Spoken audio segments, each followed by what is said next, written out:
Thumb, activate.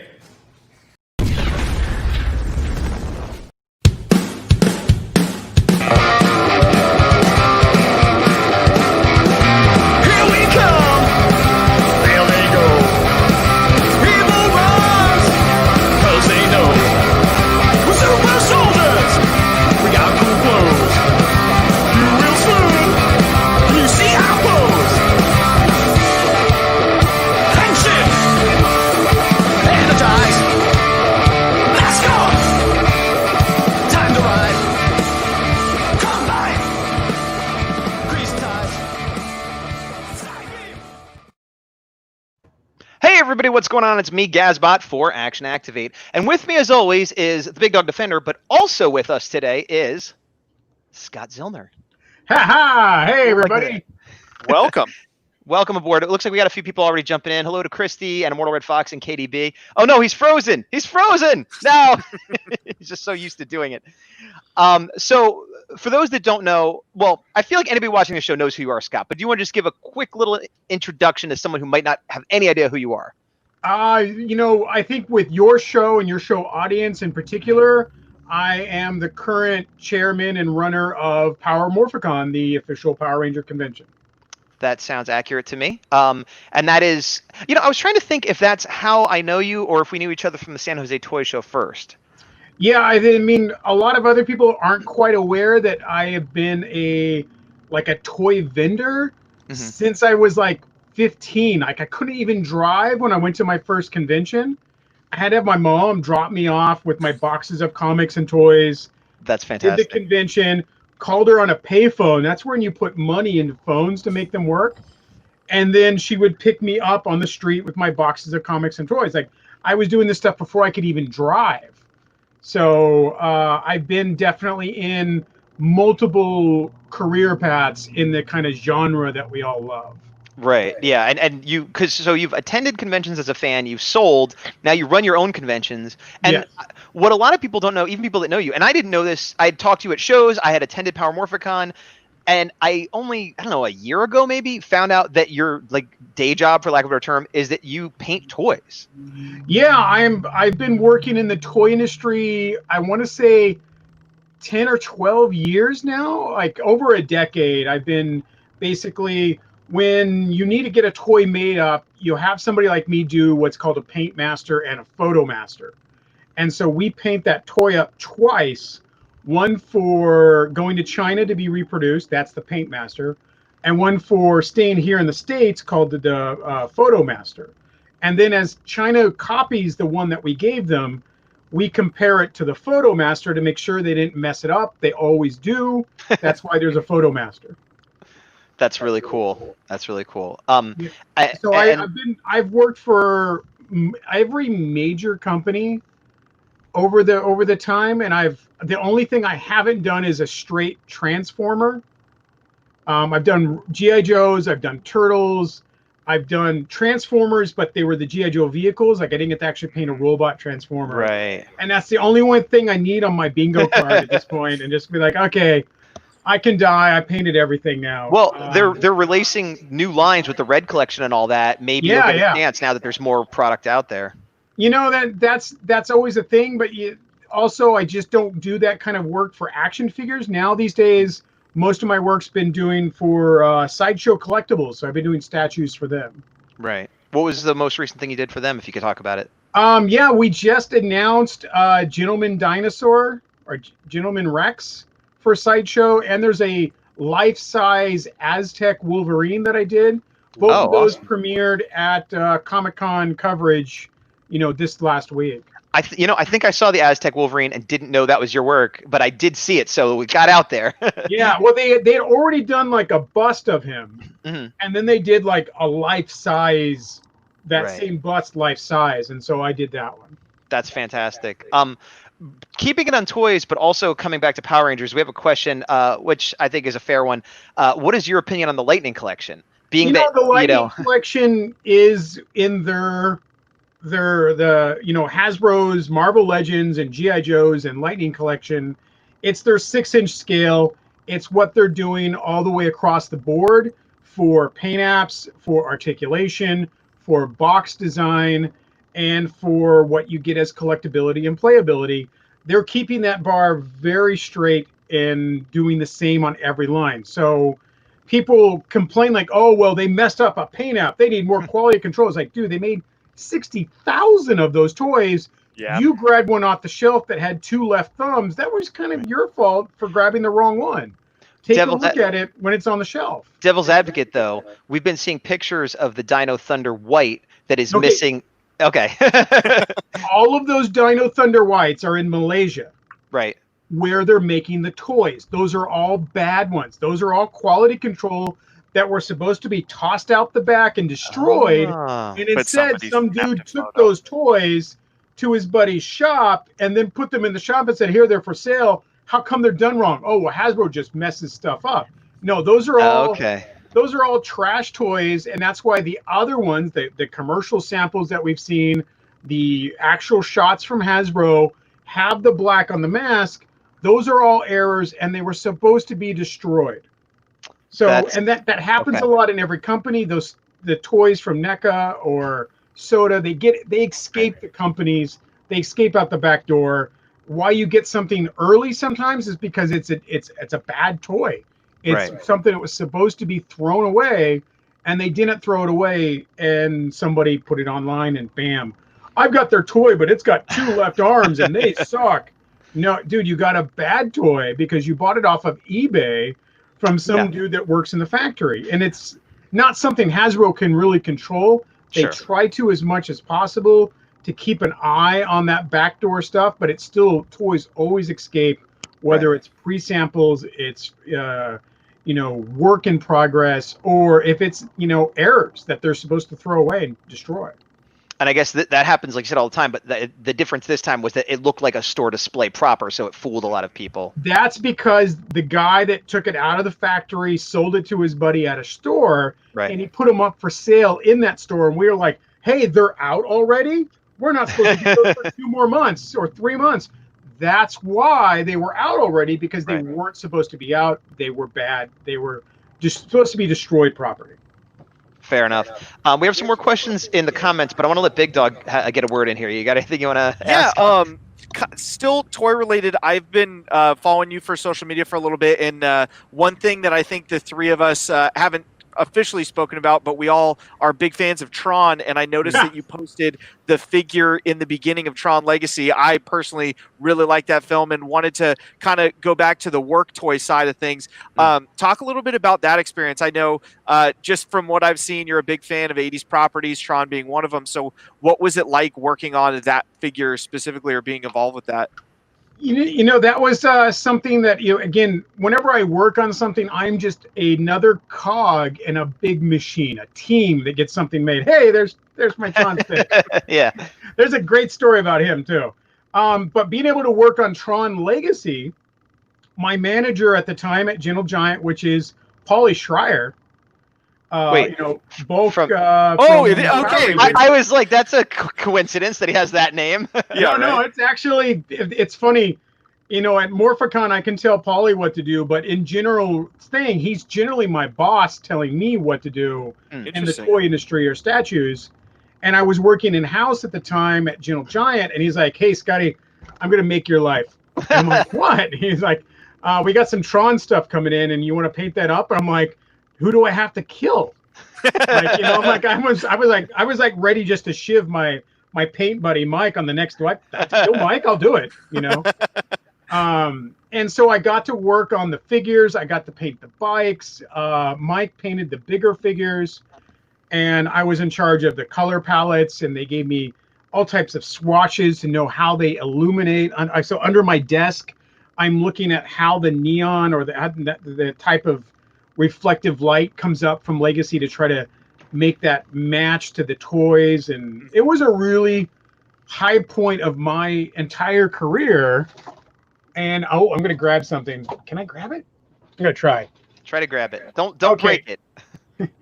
Here's my production pass to get on the Disney. Oh, wow. That's fantastic. That was like a little perk after we had done this stuff for Tron. They were doing some reshoots, and we got to go onto the lot. We got to be on the set. I got to see, bridges like just right there. Jeff was like playing around with these little metal things on the thing. And I'm like, I cannot break protocol. I will not speak unless spoken to. Right. I'm just so happy to be on set. It was a really good time. 2010 was just gangbusters because I got to work on the movie. I got to produce the Tron Stitch as my own designer vinyl toy. Right. And then the movie, as the movie was coming out, is in LA. There's lots of pre-production, little bits here and there with the director and the old director. And I got to be like on a first name basis. They're like, "Hey, Scott, how's it going?" And I'm like, "Hey, I'm wow, the director knows my name. That's cool. I am obviously showing up to too many of these events." Even like years later, there was an IMAX showing over at IMAX of Tron Legacy with the director, and they make a comment about discs of Tron, and they say, "Yeah, this is like 400 pounds," and I'm like, 800 pounds. He's like, "Oh, Scott knows." Like 40 pounds goes, "Yeah, that guy knows. It's 800 pounds then." So I'm really happy to be part of Tron. It was so much to me as a kid. Sure. Being able to watch Tron as a kid, it just blew my mind, and it really did set me up to always love the creative industry, sci-fi and fantasy and movies, and it led me down this life that I live, unfortunately. So there we go. It'd be unfortunate if you weren't happy and successful, but you seem to be both. So I'm glad I can put on a facade. Hey, there you go. So you talked about Tron specifically, some of the things from the 80s that you like. How did you get kind of involved as a fan, and then in the position you have with Palmorfcon in Power Rangers specifically? What kind of brought you to that brand? What made you like it, and what kind of led you to how you're involved with the brand today? I moved from Sacramento to Los Angeles to work in the toy industry and statue industry. I had become friends with Mark Richardson, which was the prop master on the old series. And I was working at Giant at the time. And then when the convention came around, the first convention, it wasn't me. I didn't run that first convention. I was selling props for Mark at the show. And then at the end of the show, I go up to Maureen Dawson and I'm like, "Hey, this show is fantastic." As my pockets were bulging with money, I'm like, I want to do the next one. Like you have a good show, you're ready to sign up. You want to glue that in right now. And she's like, "Oh God, no, I will never do this again." I understood what she meant years later. Absolutely, it's horrendous trying to run this show. But then I said, "Hey, you want to give it up? I will take it over and I will run this convention." A year later, 2008, she gave me the show. It took me 2 years to get it going. And 2010, we launched Palmorfcon as a bi-yearly event. And with the first show that you weren't the kind of showrunner for it, that was for Make-A-Wish, if I remember correctly? Yeah, it was completely a Make-A-Wish Foundation wish with Disney, and both Make-A-Wish and Disney pulled out at the last minute, leaving her hanging and drying. Much like Morphicon, the last one, where Bandai and Toys R Us and we're just they all just pulled out at the last minute and left everything high and dry. But we continued, we just continued to go on and did the show the best we could. Right. Well, as I just put up, people are thanking you for having Morphicon. So I think more good than harm, hopefully, has been put in the world. I tell you the truth. I do the show because it makes fans happy. Right. Well, I do my other shows because I love those. Gotcha.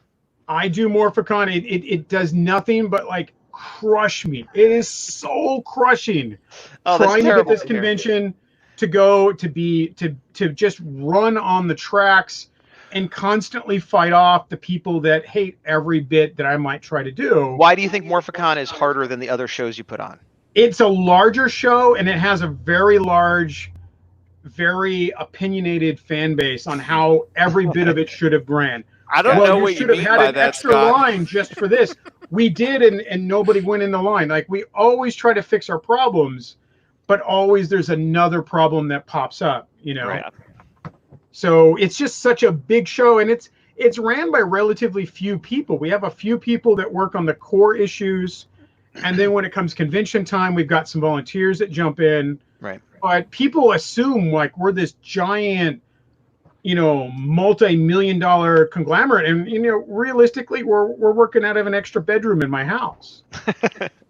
Fair. Well, building off of what the big dog was asking, because this is something I wondered too.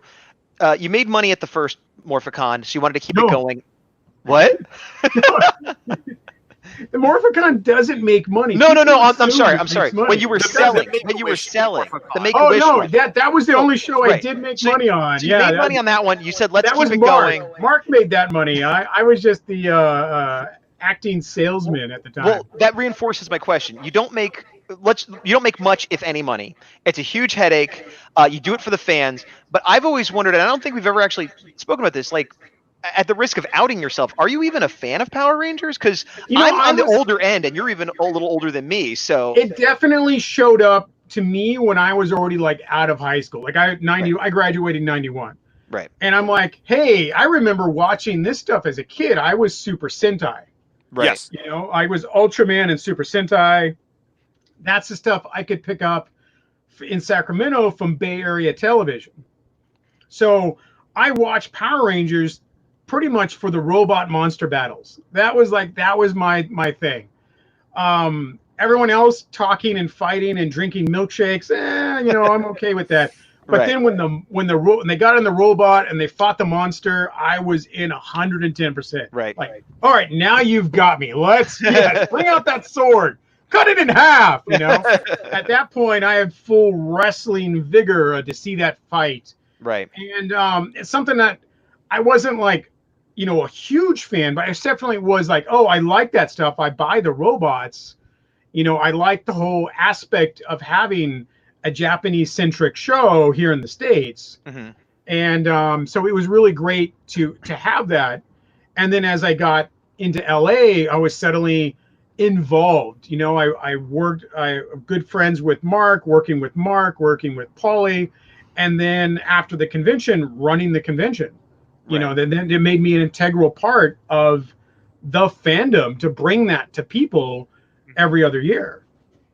And like I said, it's great because you do make a lot of people happy, just not yourself. It's so super tough. I can remember like passing out one year afterwards because I had literally ran myself into exhaustion after the show. Right. And then was just like, I was trying to get ready to do the Mark Hamill show, which was filming right after Morphicon. Oh. And I was trying to get everything ready for the Mark Hamill show. And I remember like just crawling onto the ground and going, I'm just going to sit here for a second. And I had fallen unconscious because I was that exhausted from the event and everything. So it really does take everything out of you. Well, we'll move off of Morphicon in a second, but there is a question from the Real Babu that a lot of people have been asking. What about Palmorfcon Express? You did the one in Texas that seemed to go well. Are there any plans to do more? We did Palmorfcon Express in Texas. It went great. We had plans to do another one that same year, but we could not get everything set in time. These things are really difficult to do with travel and hotels and convention centers and the logistics involved. It's not just, why won't you bring it to Springville Elementary School? I would really love to see you here. It's really hard to do that. You have to make sure everything's in place. And that part of the logistics couldn't happen. The next year is Morphicon, which should have been this year. Now we're tough. We've had to move Morphicon to 2013. So, now we're kind of like waiting to see how everything goes next year. I'm sorry, 2020. 2021. Oh, like, are we going back in time? That sounds amazing. Yes, I'm going to make it back in time. 2021, because 2020 is just off the calendar. We're just, everyone's just going to rip away 2020, and we'll never talk about it later. There'll be like the 13th floor on buildings. That's 2020. We're just, no, that didn't happen. Don't address it. What did you do last year? I didn't do anything last year. Nothing. There was no last 2019? year. I don't know. It was an okay year. Other than that, not sure. There ain't no 2020, and there never was. Well, we right now we just got to get Morphicon delivered to everybody, and after that we'll do more Morphicon Expresses. They're a lot easier to do than the big show. I mean, absolutely. Do you think it's likely that you would go back to Texas again, since you already kind of have that logistics Texas figured is out? a big state. Like, we can go hit another part of Texas and it won't matter. Right. You know, it's a really big state with a big population of Power Ranger fans. Yeah, So, they have the whole Texasatsu thing too. There's a lot of you know, so we definitely will head back to Texas at some point. We do want to try to hit some other areas. We want to go to the East Coast. You know, we want to hit the Midwest. We'll come back to Texas. And, you know, we will make some other stops. Express is not off the table. Just everything is just in the drawer right now because we got to wait for stuff to clear up. Sure. Getting back to the chat, there was a question from Immortal Red Fox. Any proper helmet you, Scott, would want to see from the Lightning collection that we haven't seen yet? I would like them to do something different than Red Ranger, Green Ranger, you know, the same couple helmets that we just keep getting over and over again. Right. I personally think Walter needs to get some time to shine. Let's get a Black Ranger helmet in there. Yeah. And the next popular, you know, the next most popular Ranger is Jason Font. We should get a Red Ranger helmet. That would be fantastic. Agree. I agree with both of those. Yeah. Cool. Big Doug, you want to ask the next question? Yeah, so one thing I've noticed on Toy Wizard specifically is you have a lot of these spontaneous reviews. What kind of started that for that channel, and what are some things that you've reviewed recently that you really like, or some things that are coming out that you're looking forward to review? You know, we do the spontaneous toy review because there's a live button on Facebook to just throw a video up. Yep. And we were doing that because, hey, I'm just going to go and pick this toy up and bam, we're going to do the review.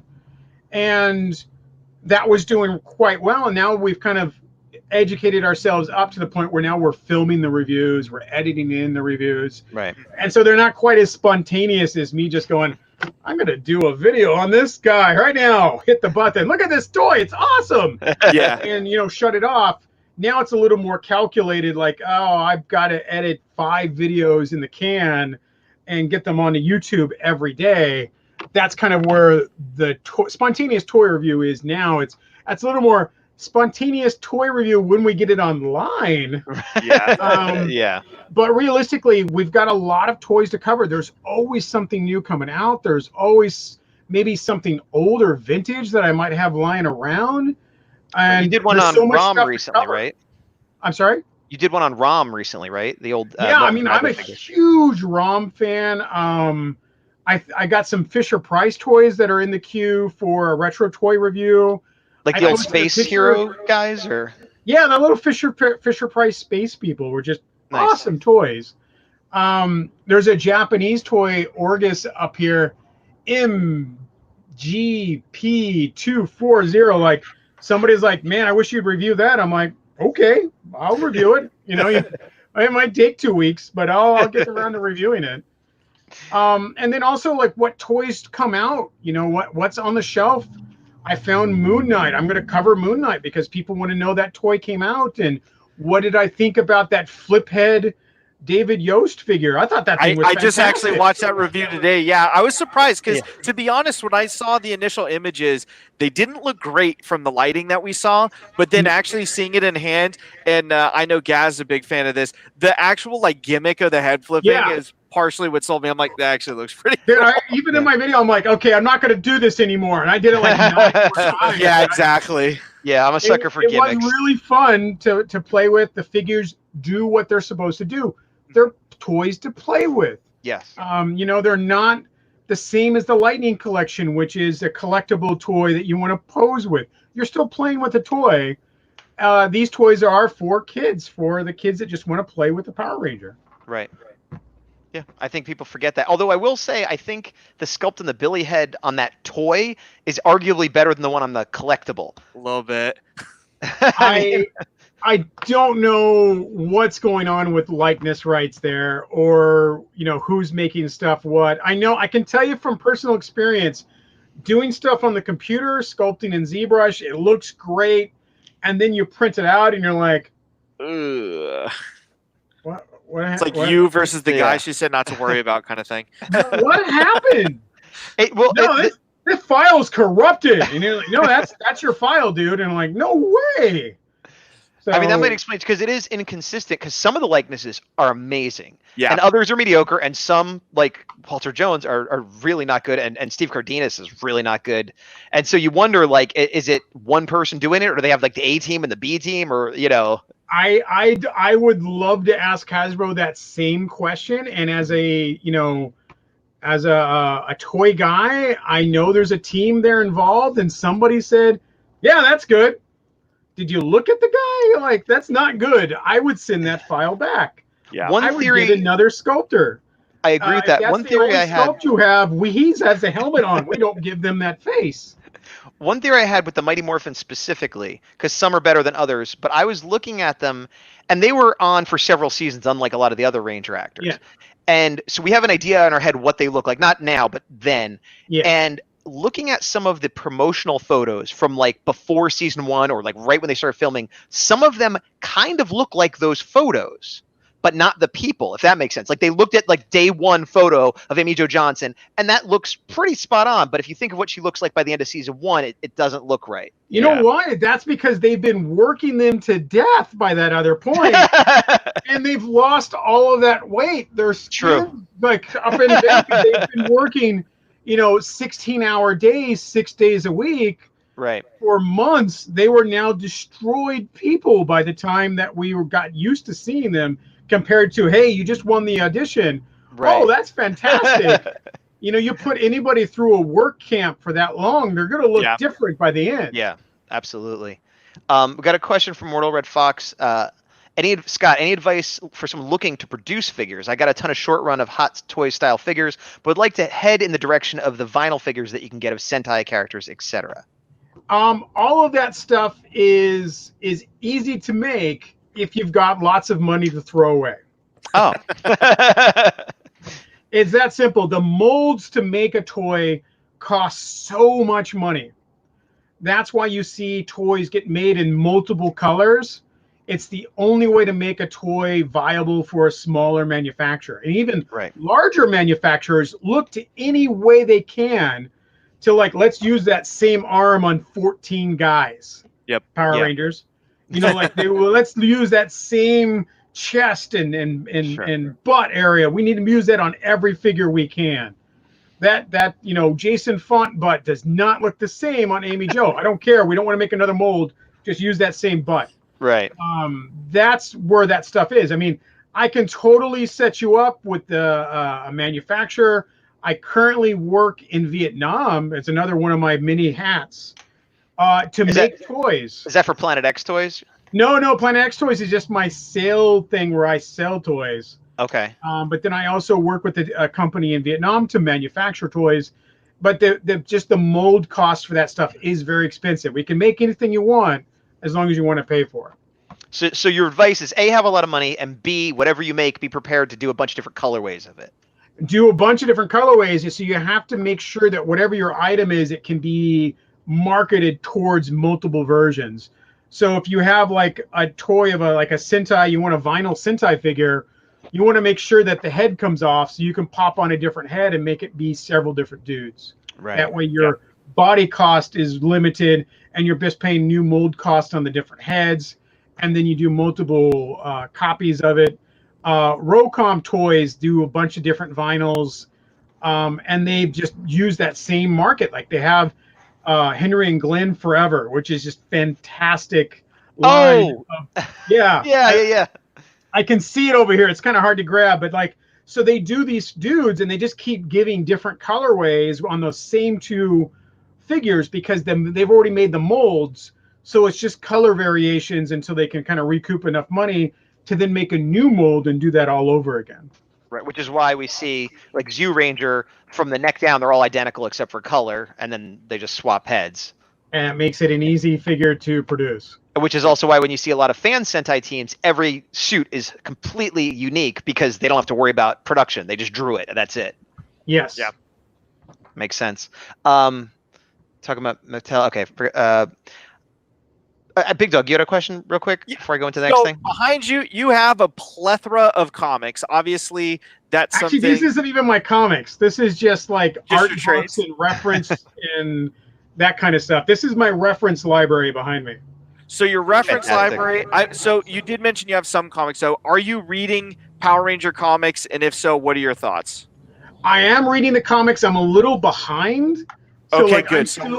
I'm still reading issues behind, but I did too. catch up. Like I had to like jump forward in time to read the issue where they knew Zed's Dark Rangers came out. You know, like I had to read that book so I'm up to date on that. I really enjoy the comics. They really get to play with that world in a way that we can't in the television series. Mm-hmm.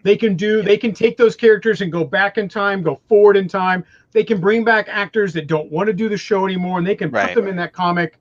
And that gives you that flexibility to have very creative storylines and to go wild with it. My favorite was the Turtle crossover with the Rangers. Oh, I haven't read that yet. It looks awesome. You are missing out. It Oh is no, so I'm good. going to. A theme of my life, which maybe you could relate to, is I have a stack of comics about this tall that I own that I will read. It's in there. difficult. I mean, I understand completely.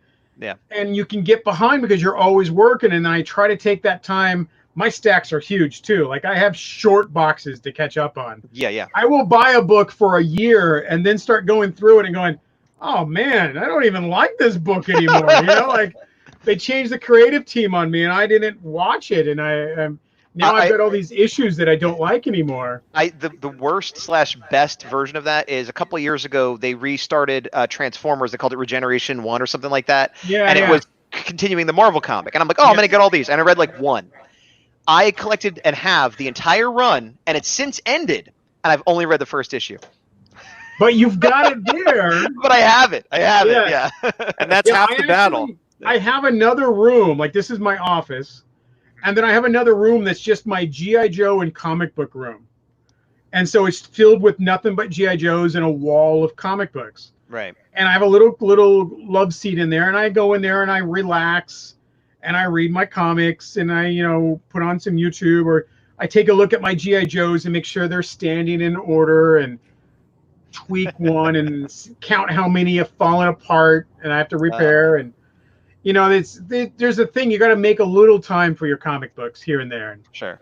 So outside of the Ranger comic, I know you have a little bit to catch up on. What are you reading in general, current or not, and what would you recommend to either us or whoever's reading just comics that you like if we wanted to kind of see a sample of some taste that you're into? The Immortal Hulk has been a fabulous book. Yes, it has. Yes, it has.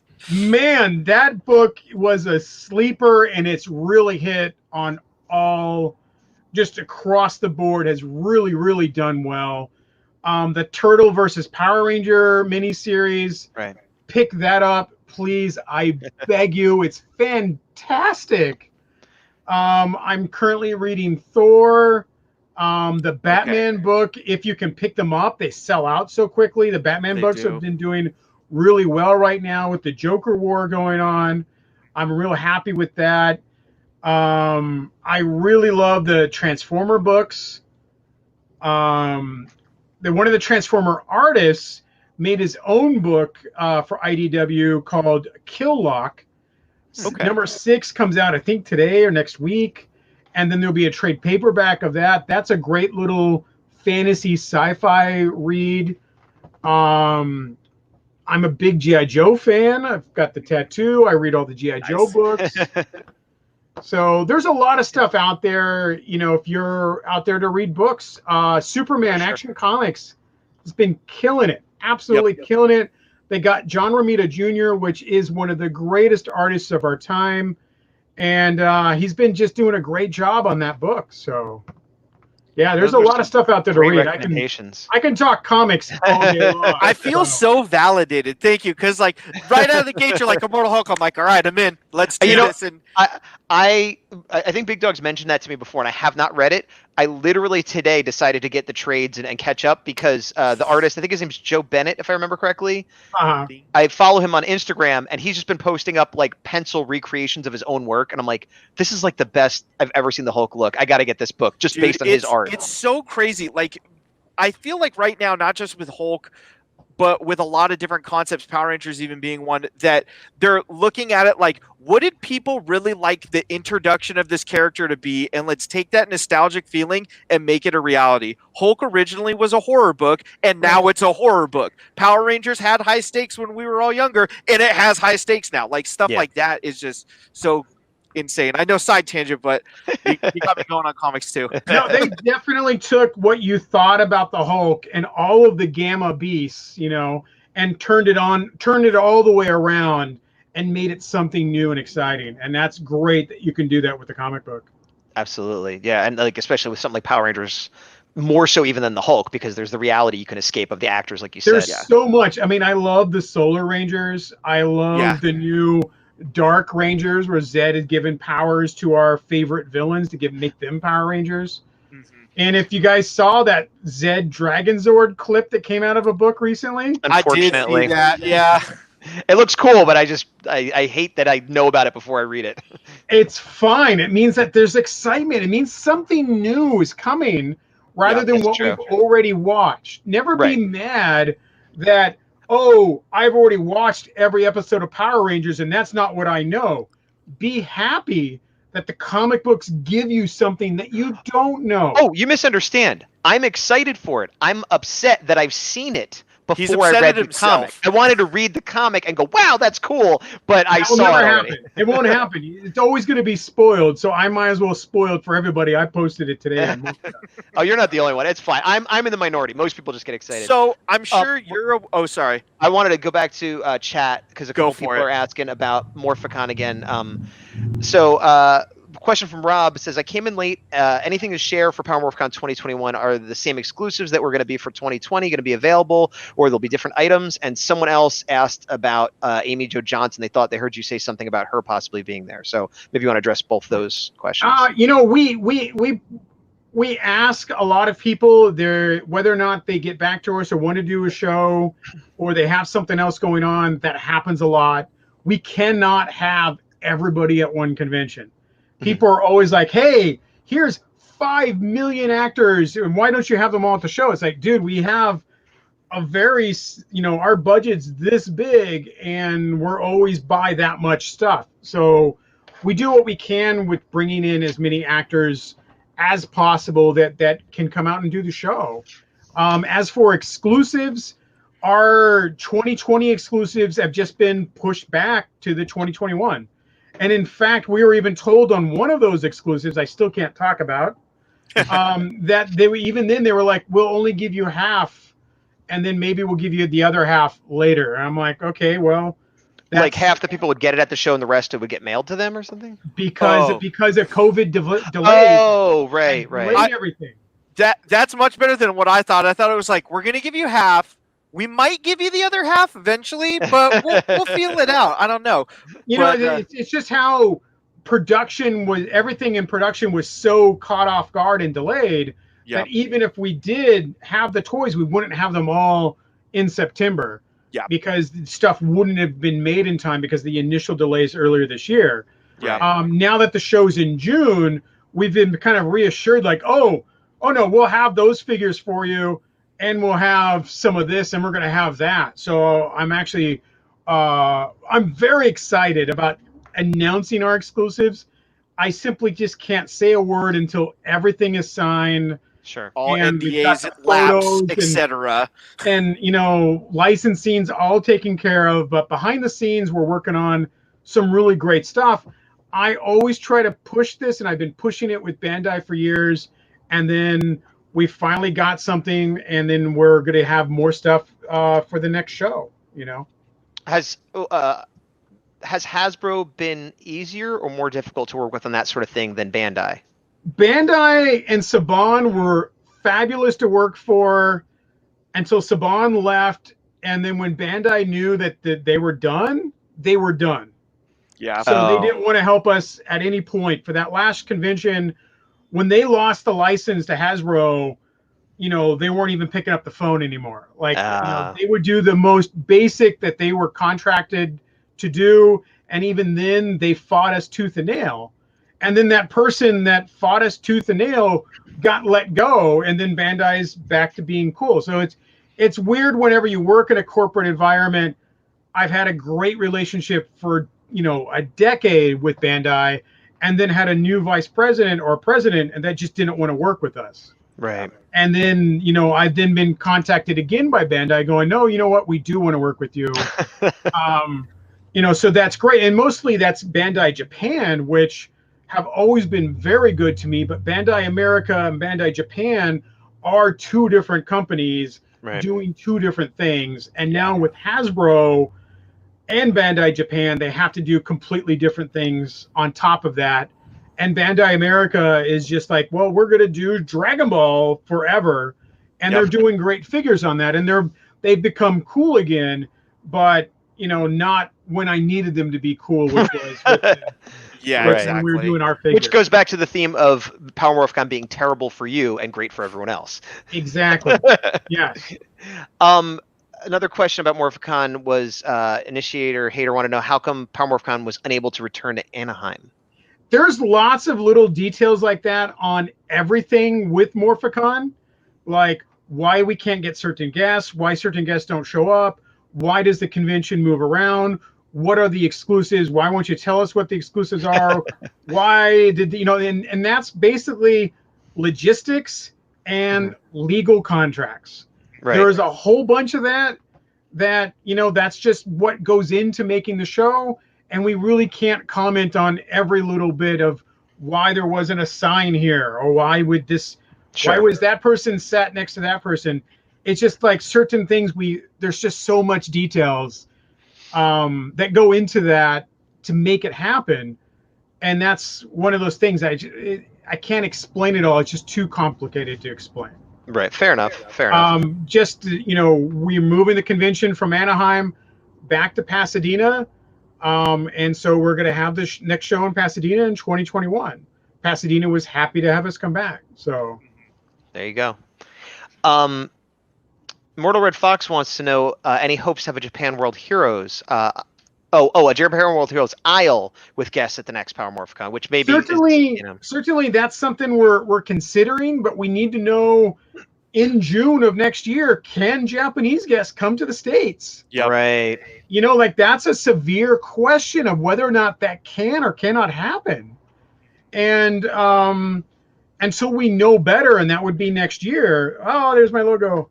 We really don't know. We certainly would like to, since 2021 would normally be a Japan World Heroes year. If we can bring some guests in, definitely would like to have a Japan World Heroes, all Japanese guest section. Right. And that would be a lovely plan to happen. It's just a matter of all those little logistics and legal things and contracts and money, whether or not it can happen. Fair. Yeah. Well, I guess the good thing is when you hear these questions, even if you can't answer them, it lets you know people are excited and interested. Yes, we really can't go into the detail of what was my contract with this person on that and how come they wouldn't sign my Highlander DVD. There's a reason for that. And that it comes to Clancy Brown. Here's the thing. He will not sign Highlander merchandise. Really? I didn't know that. He won't always go into the details, but the details are the company that made Highlander stiffed him on paying him. Oh, okay. So he doesn't sign it because he never got paid for it. That makes sense. All types of lots of little fine details about things. They're like, oh man, Clancy Brown's a dick. He won't sign my stuff. Well, there's a reason why he won't sign that. Right, right. We're running a little short on time, and there's a lot of stuff I still wanted to talk to you about. Do you get a question, Big Dog? Otherwise, I'm going to plow ahead with mine. Yeah, one I was going to say earlier when we were on the topic of comics and kind of what things are able to do without the limitation of effects or CGI or budget, things like that. With the rumor that went out of Hasbro ending the contract with Toei. That's all completely made up. Okay. Those guys are crooks. They make up stories. There's several of these websites out there. Well, for those that don't know, you're speaking about the Illuminati. I'm saying Illuminati, we got this covered, and all these other sites that just make up a constant dayline every day. It's meant to push your buttons, so you go to their site, you click a banner ad, and they make the money off of those banner ads. So you think there is no chance? You don't even think it's a possible rumor. You think it is just they made it up completely. Here's what you have to think about. You're a company that purchased rights in perpetuity to everything they make in Japan. And you get all of that footage and all of that creativity for free. And you instead think, no, we're not going to take any of that for free and make our own robot suits here and film all of that out of our own pocket. Well, I think the assumption for people that don't know the contracts, like what I would think, is that they have to renew it. And so it's not that they're getting for free, but this year they have to pay more money or whatever. They've got that contract. The Saban did an incredible contract back in the day. Right. That gave him rights to everything they made for the world forever. Wow. And Japan and Japanese back in that time, they did not care. They're like, you want that? But we're done. Like, we already made that episode. Yeah, we want to buy that and use it forever. Whatever. Like, they didn't care because there was no sense right that it would live as long as it has or made money for as long as it has. The rights to Robotech got signed in perpetuity. The rights that to I knew was signed to Cartoon Network in perpetuity.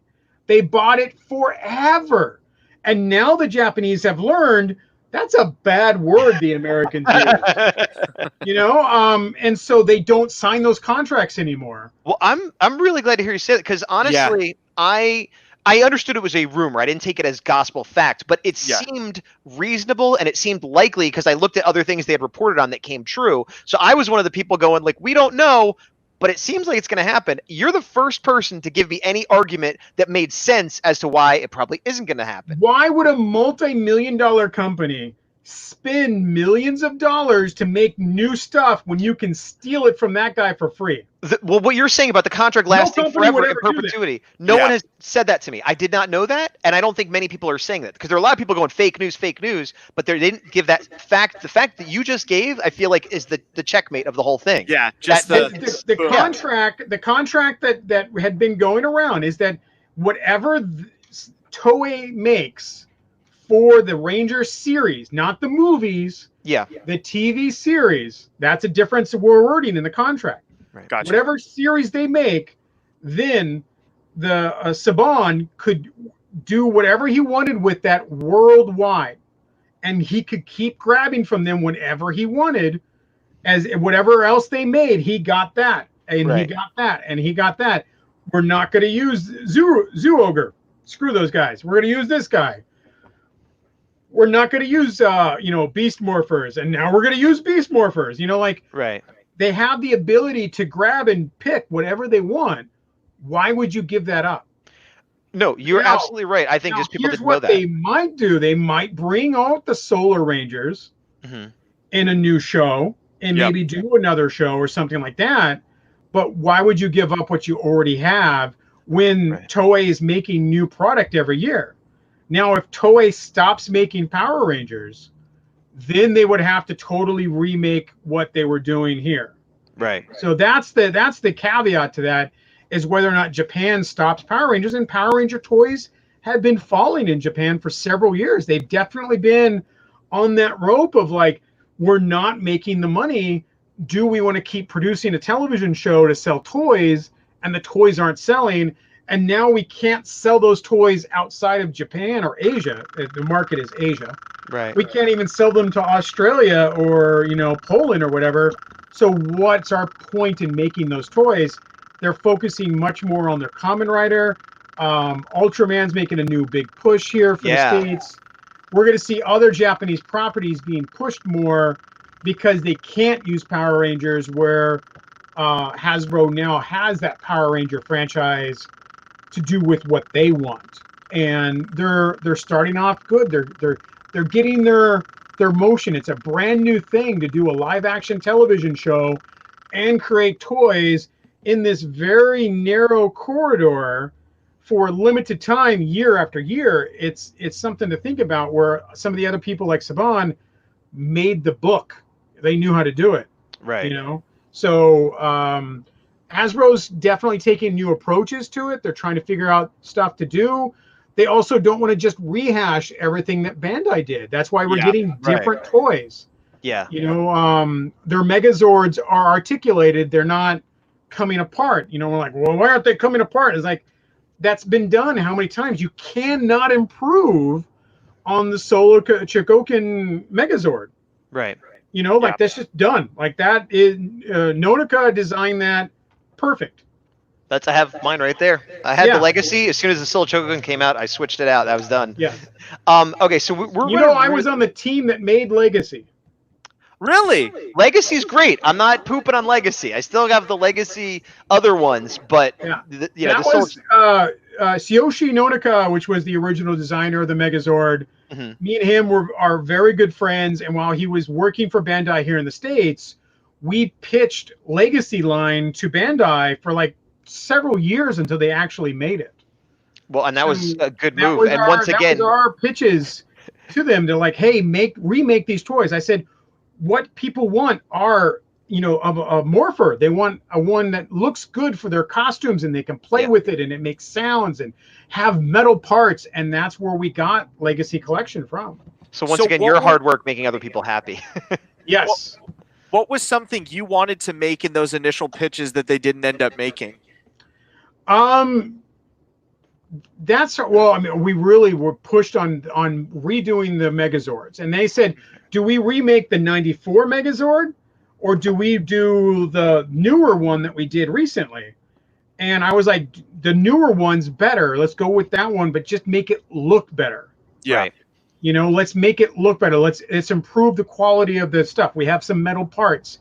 We have, you know, better looking chrome. And if you look at that original Megazord and then the Legacy, the tooling is the same, but the difference is night and day. And you're referencing the 2010 Zord Builder Megazord, correct? Yeah. Okay, just for those that were. And then, you know, something that I got made over here was, you guys remember when the Samurai Megazord came out in Japanese packaging? Yep. Yeah, a lot of the Samurai stuff came out that way. The Samurai Megazord and then the Gosei Megazord both came out in Japanese boxes with a little sleeve around it. Yeah. That was me. Nice. Those came over here for me. They didn't sell well enough to keep going. Right. But they did come out through Bandai because of my pitch meetings. That's awesome. And I think it would have worked if those seasons had been more popular, I think there was not the best American seasons. They really seasons, needed to do the Gokai Megazord in that same Japanese packaging. That would have sold really great. Yeah. And then they could have kept going from there. But the Gosei one was in much more limited numbers. And they were like, no one's going to pay $100 for a Megazord. I'm like, watch them. Yeah. I We've sell done them it day and night for over $100. Yep. Normally we go for about an hour, and we're coming up on that hour. If you want to stick around for a little longer, Scott, we could go a little bit long, but I'm giving you the opportunity to bail out here. Oh, no, it's totally fine. I talk a lot, and you did not get ready. You were not ready for that kind of filler. Well, I one of the things that was touched on in one of the chat, and I definitely wanted to ask you about this as well. I'll put it up here. Mortal Red Fox was asking, I've heard you, Scott, are working on a Power Rangers doc of some kind. Then they ask any hopes to see some of the Bay Area OGs like Barry Evans, Steve Ross, or August Ragone. That specific question aside, do you want to talk about this documentary a little bit? It's something that, you know, we've teased a couple of bits about, and we haven't announced it because we still don't have the sizzle ready. Mm-hmm. So what we did was we let slip some images from our taping of the sizzle. And gotcha. What you may not know, some people may not understand when I'm using weird words like that. A sizzle is the teaser, the trailer. And so we're making a sizzle to kind of, then that sizzle will announce like, hey, here's the sizzle and this is what we're working on. And so we are working on a Power Morphicon, Power Rangers documentary.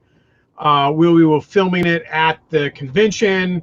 We'll have a spot where you can even go and say something about Palmorfcon, about Power Rangers that's dear to you, and Oh, maybe that's we'll awesome. use it eventually in the documentary. Like that will be there at the convention for Right. you to participate in part of that event.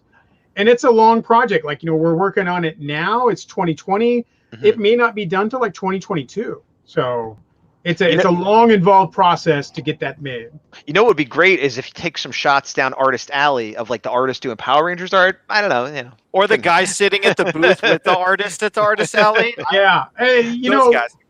that's all up to editing. I'm just a producer on this. I've got the idea. I'm working with Josh on it to make it happen. Lauren's another executive producer, and we're working to make it something nice and to tell the story about Power Rangers and Power Morphicon and what it means to people to go to Morphicon because they're Power Ranger fans. So I think there's a lot of good there that we can show off. Yeah, I think people are going to be really excited about it. I love documentaries in general. Like I watch a documentary about just about anything, and so the fact that it's about Power Rangers, it's by you, a show that I go to, it's like the perfect documentary for me. But you mentioned Lauren, who is your partner in Toy Wizards, which is another thing that we didn't talk about at all. Would you like to tell people what Toy Wizards is? Great. Toy Wizards is me, Lauren Stone, Ricky DeWeese, and Aaron Sparrow were the original four. Me and Lauren Stone work on it every day. And we are, behind the Toy Wizard, which is a toy news website. And we cover news every day on toys. We do videos almost every day. When you want something hot and new, you go to Toy Wizards, and we've got that article up to tell you what's going on. And it is validated news. We've learned here your news, truthful, other news, a little less so. So for everybody listening, validated. It's not it's still an entertainment site, but it's not we're just making stories up to click on. A clickbait site, it's not. Right. We got this covered as the worst one of those. Every article of theirs is complete fallacy. It's just making stuff up. Like, oh man, I bet you Teenage Mutant Ninja Turtles would love to guest star on Deep Space Nine. That's coming out now. And it's not true. They just make stuff up to be popular and for people to click and share links that are garbage. So gotcha. So Toy Wizards is not that, to be clear. It's not that. No, we actually are out there all the time trying to find toy news. It's toy-wizards.com. And we still, we produce all that toy news because that's something we enjoy. We enjoy talking about it. We enjoy covering it. We enjoy sharing what stuff is coming out. It's awesome. Yeah. And there's also the YouTube channel where you can watch the reviews if you miss them on Facebook, and there's the Instagram, so you can follow it all over. Yeah, So we've got it. We've speaking been of really toys, pushing we our had touched- YouTube content now. Yeah. It's something that we probably had open for about a year, and we just here's a video. And now we're like focusing like, okay, we've really got to make content for YouTube. And so we do videos on there first. We premiere them first. We have special segments that are only available on YouTube. And then maybe we'll put them on Facebook, much later. But if you want to watch the content early and quick and new, you go to the YouTube page. Nice. Big Dog, real quick. Somebody was asking for clarification on the Power Rangers documentary. Is it solely about Power Morphicon? It's about Power Morphicon and the fans. Power Rangers and Power Ranger fans, and how that convention brings the two of them together. Okay. This never existed before we did this convention. It didn't exist. There wasn't even Power Rangers at conventions until Power Morphicon. Right. The first Power Rangers to go to any other convention after Power Morphicon was because I took them to conventions. Right. I booked them for shows, and then from there it just spread like wildfire. Power Morphicon was like have a convention Superman. without a Power Ranger. Yeah. Power Morphicon was like Superman, where then all of a sudden everybody needed their own superhero. Yes. Yes. Big Dog, you were going to ask something. So speaking of toys, we had touched upon Planet X earlier. What I know I've seen you more often than not, the Planet X booth at our local San Jose toy show. Yes. And there's definitely a theme when it comes to the toys with that. A lot of Japanese centric toys. Is it something where you're selling toys that you personally have an affinity to, toys that you think are popular. What kind of drives your toys specifically for Planet X? Planet X Toys is me selling the toys that I want to buy. Okay. It's like you can run a toy store one of two ways. You can sell what you think is cool. That's what I do. Or you can sell what actually sells, which is Funko Pops. Gotcha. So I've always been the guy to go left instead of right. Okay. If everybody is selling this toy, everyone's selling Funko Pops, I'm going to sell Japanese finger puzzles. You know, like finger toys is what you see on there. I'm going to sell toys that I think are cool. I go to Japan to find them. I do buying trips in Japan to bring back cool stuff, just so my booth is different than every other booth. And when you go to a big show like Anime Expo, every other booth is exactly the same. They have the same plush. They have the same handbags. They have the same 4 or 5 Japanese toys because that's all people are buying.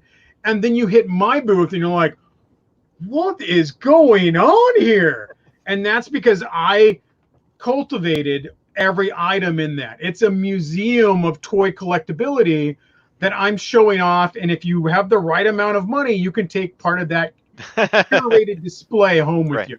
Well, and because you also have, I mean, some shows, a lot of people have vintage, but even in the bigger ones, like you're talking about, where most people have more modern stuff, you always have older stuff, like sometimes very old, like 80s, 70s, like, you know. And again, that's where I'm trying to show off the best toys you can get.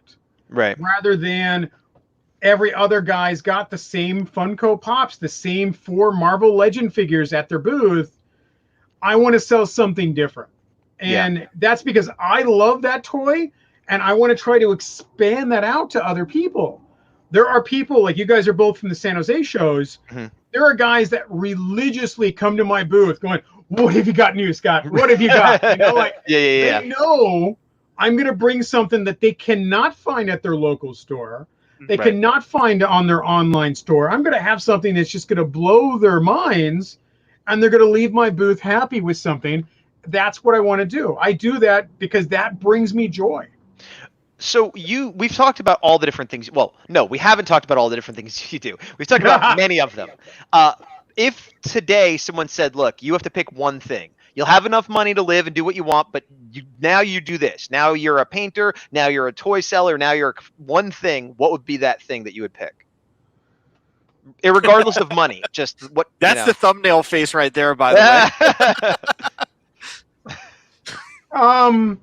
That's really hard to say because one of the other things that I do work in is I work in Hollywood. I'm a prop guy. I set dresser, and I really love working on set. I would, if I could just work on set and work on movies and television shows, I would totally do that. However, it's so difficult, especially now everything's shut down. You know, I kind of gave up on it a while back and walked away from it because the other jobs make me money where that job is fun, but the jobs come up so little they don't pay the bills. You know, and so why do you work 12 jobs? It's like, well, because one job is only one job's paying a week. Right. So you gotta keep working wherever the work is. Makes sense. Big Doug, why don't you ask a question and then I'll hit a chat one and maybe we'll end on that last chat one. So you talked about doing Japan-specific trips to get toys for Planet X and some for yourself. Is there an illustrious Great White Buffalo Holy Grail piece that you're still in search of that's just your quote-unquote end-all be-all, even though as collectors we know there's never going to be an end-all be-all? But like, what's the thing you've been, you know, actively or passively tracking throughout your collecting career? There's several things, and I've bought them. Okay. I was thinking. It's like Japan wise, it's in my Planet X toy store with an FU price. If people don't know what an FU price is, it means I priced it so expensive that only a madman would buy it. Yep. And if you pay that price, then I have to give it up to you, and you can have it. Yeah. Otherwise, it's mine and you can't have it. But I'm teasing you with that price. Right. There's a 5-star Stories 135 scale model kit. It's huge. And I saw it once, like in the 90s, and I saw it in a Hobby Japan book, and I'm like, I will never buy this. And then one of my trips in Japan, I'm like, It's there. That's it. holy I son found of a... Mecca. And I'm like, then I'm like, go, excuse me, go inside, I want this. And he was like, whoa. I'm like, yeah, that. Yep. And he like, calculator is like this. And I'm like, Yeah. ooh. And then he grabbed it down. Man.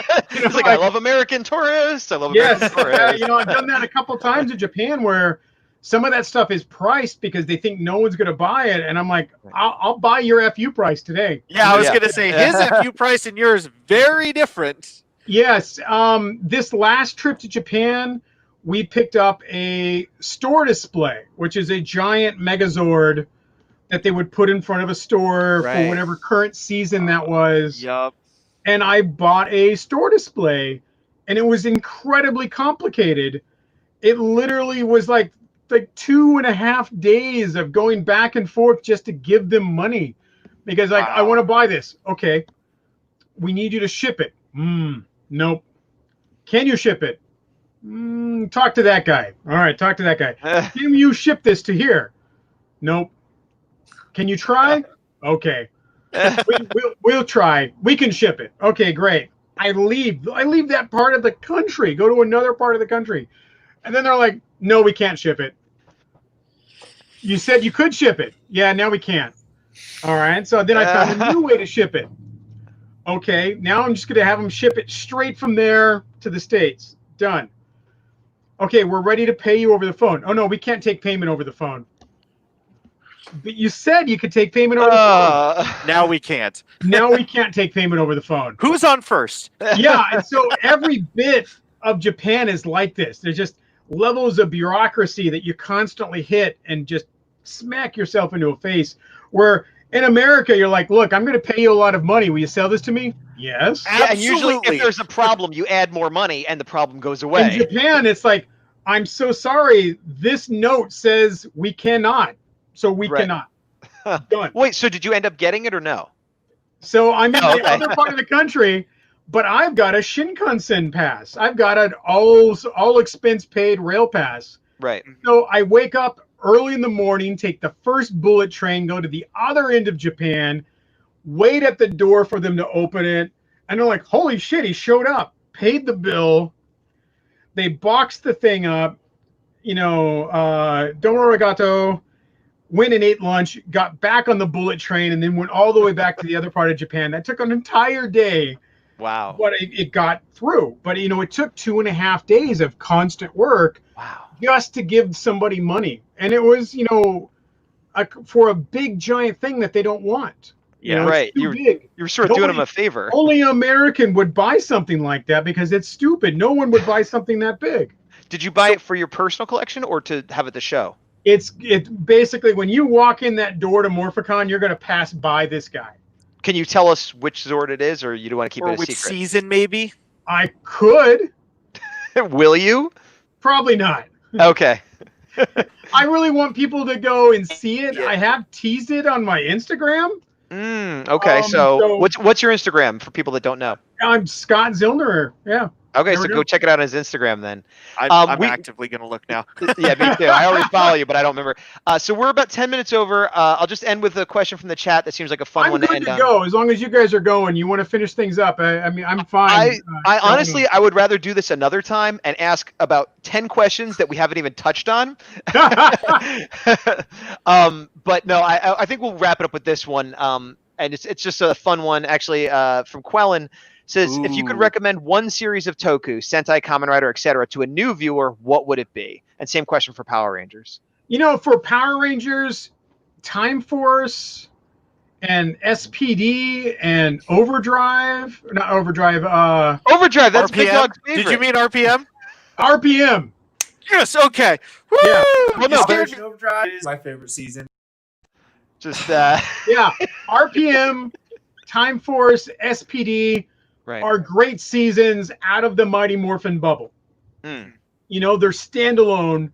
They're not connected like, Turbo and Space and Lost Galaxy are all kind of connected, ongoing storyline. Right. Yeah. Those are standalones that really do well, and those are Power Rangers lines you should watch. For Kamen Rider, I love O's. There's a lot of those, the last era ones that are just fabulous to watch. Just pick up a Kamen Rider series and watch it and have fun. Super Sentai, Q Ranger. Q Ranger is fabulous. Q That's Ranger the is space so one, much correct? fun. And I was so upset to see us get Beast Morphers and not Q Ranger, because I thought for sure Q Ranger was in the bag. I bet on it. I bought toys knowing they're gonna put Q Ranger out, and they didn't do it. And I'm like, what happened? How could you not pick Q Ranger? I agree. Well, I have all the mecha from Q Ranger, and I have some of the vinyls. I love the suit designs. I love the theme. I love the big team. I love everything. But I got to be honest, I watched about 5-6 episodes and lost interest. It's fun. It's meant to be fun. The guy is energetic and happy and like, let's go.